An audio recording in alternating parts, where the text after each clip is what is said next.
Hey there, have you ever really thought about the ice in your drink? The water you're drinking and the steam that comes off a hot cup of coffee? I mean, they're all the same thing, right? Water. But they act completely differently.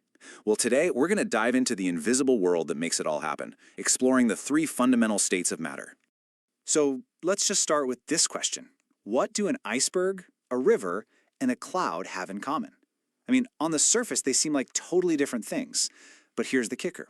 They're all made of the exact same molecule, H2O. So how can one single substance exist in such wildly different forms? Well, that's the puzzle we're going to piece together today. Okay, first things first. Before we get into all the tiny, microscopic stuff, let's just stick with what we can actually see. What are the obvious clues, the big picture properties that tell us if we're looking at a solid, a liquid, or a gas? When you really break it down like this, the differences are actually pretty straightforward. You've got your solid, right? Like a rock or a block of ice. It keeps its shape, it keeps its volume, it is what it is. Then you have a liquid.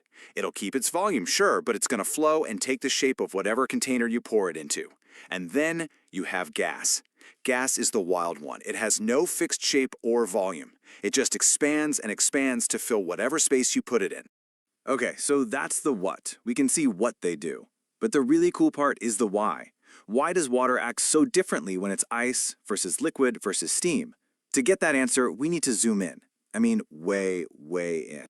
The whole secret is in an invisible world that's all around us. See, everything, and I mean everything, is made of zillions of tiny particles, atoms, and molecules that are in constant motion.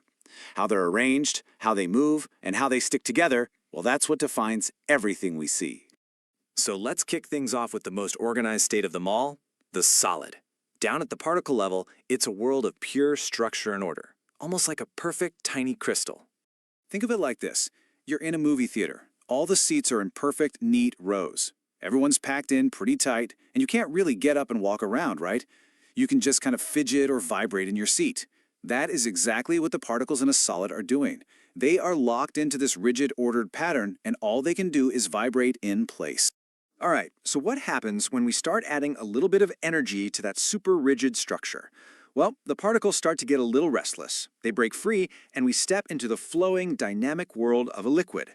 So if solids are like a movie theater, liquids are more like a crowded party. The particles are still pretty close to each other, but they're not stuck in their seats anymore. They're free to move around, to mingle, to slide right past one another. And that freedom of movement, that's precisely why a liquid can flow and take the shape of its container. Now for the final step. What happens if we just crank the energy way, way up, so high that the particles completely break away from each other? That's when we get the super chaotic, high-energy state of a gas. A gas is just pure chaos at the particle level. Seriously, imagine a room full of bouncing balls flying everywhere, or maybe even a mosh pit at a concert. The particles are super far apart, and they are just zipping around at incredible speeds in totally random directions, bouncing off each other, bouncing off the walls. This is exactly why a gas expands to fill any space you give it. There's nothing holding it back. So we have these three totally different behaviors. But what's the engine driving it all? Well, it all comes down to a constant tug of war. On one side, you've got kinetic energy, that's the energy of motion, and it's always trying to push the particles apart. And on the other side, you have these intermolecular forces that are trying to pull them all back together. The winner of that battle determines everything. And this relationship right here, this is the key to the whole thing. In a solid, those attractive forces are winning. The particles have very low energy, so the forces are strong enough to lock them into that tight, vibrating grid. But when you add energy, usually as heat, those particles start moving more. They vibrate faster and faster until, boom, they have enough energy to overcome those forces and start sliding around. Now you've got a liquid. And if you add even more energy, the motion becomes so intense that the forces can't hold on at all. The particles just break free completely and fly off in all directions. And that is a gas. Now, this whole dance between energy and forces isn't just a concept in a textbook. It's what drives the transformations that we see every single day. Adding energy or taking it away is how we change states, and these processes have names that you probably already know. So, when you add heat to an ice cube, what you're really doing is cranking up the kinetic energy of its water molecules. They vibrate more and more violently until they finally break free from the forces holding them in that rigid structure. They go from that fixed grid to a flowing liquid. And that process, we call it melting. Now, if you keep adding heat, that energy just keeps climbing.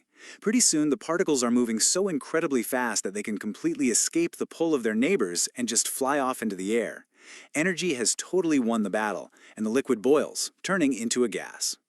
But of course, this is a two-way street. When water vapor in the air, which is a gas, starts to cool down, it's losing its energy. The particles slow down just enough for those intermolecular forces to grab a hold of them again, pulling them back together into tiny liquid droplets. And we see that as condensation. And if you keep removing energy, making things even colder, the particles slow down so much that those attractive forces completely take over. They lock the particles right back into that neat, ordered, vibrating crystal structure we started with. The forces have won, and the liquid freezes solid. So here's the big takeaway from all of this.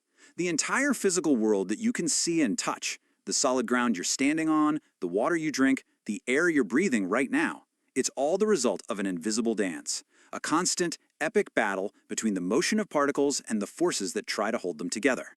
Which kind of leaves us with one last, pretty mind-bending thought to chew on. If that solid table in front of you is really just trillions of tiny particles, all vibrating like crazy in what is mostly empty space, held together by invisible forces, what does it even mean for anything to be truly solid at all?